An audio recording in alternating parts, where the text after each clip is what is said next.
নমস্কার বন্ধুরা, আজকে অনেক দিন পর একটা তোমাদের জন্য রান্না নিয়ে চলে আসলাম। আর এটা হচ্ছে কিন্তু শীতের রান্না। এই রান্নাটা শীতের দিনেই খুব ভালো হয়, কারণ শীতের দিনে বাজারে নতুন আলু পাওয়া যায় আর সাথে কিন্তু পাওয়া যায় তাজা তাজা মটরশুঁটি। তো রান্নাটা কিভাবে করব, প্রথমে নতুন আলুটাকে ভালো করে সেদ্ধ করে খোসাটাকে ছাড়িয়ে রেখে দিব। সর্ষের তেলের মধ্যে কিছুটা ফোড়ন দিয়ে দিব, শুকনো লঙ্কা, তেজপাতা আর গোটা জিরা।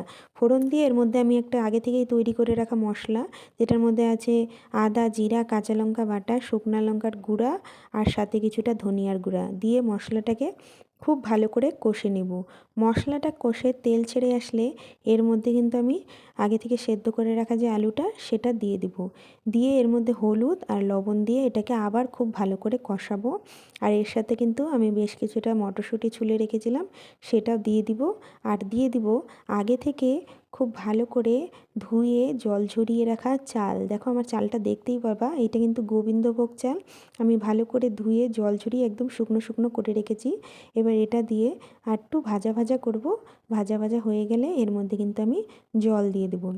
এবার জল দিয়ে কিন্তু এর মধ্যে দিয়ে দেবো বেশ কিছুটা কাজু কিশমিশ আর দিয়ে দেবো পরিমাণ মতো চিনি। চিনিটা এটাতে একটু বেশি লাগবে, কারণ যেহেতু এই রান্নাটা একটু ঝাল মিষ্টি লবণ সমস্ত কিছু একটু ব্যালেন্স হবে, একটু মিষ্টি মিষ্টি হয় খেতে, খুব ভালো লাগে খেতে কিন্তু। দিয়ে এটাকে আমি ঢাকা দিয়ে চালটা সেদ্ধ হওয়া পর্যন্ত রান্না করব। দেখেও গা মাখা হয়ে আসবে, হলেই কিন্তু আমার রান্নাটা কমপ্লিট। নামানোর সময় এর মধ্যে দিয়ে দেবো ঘি আর গরম মশলা, দিয়ে এটাকে নামিয়ে নিব।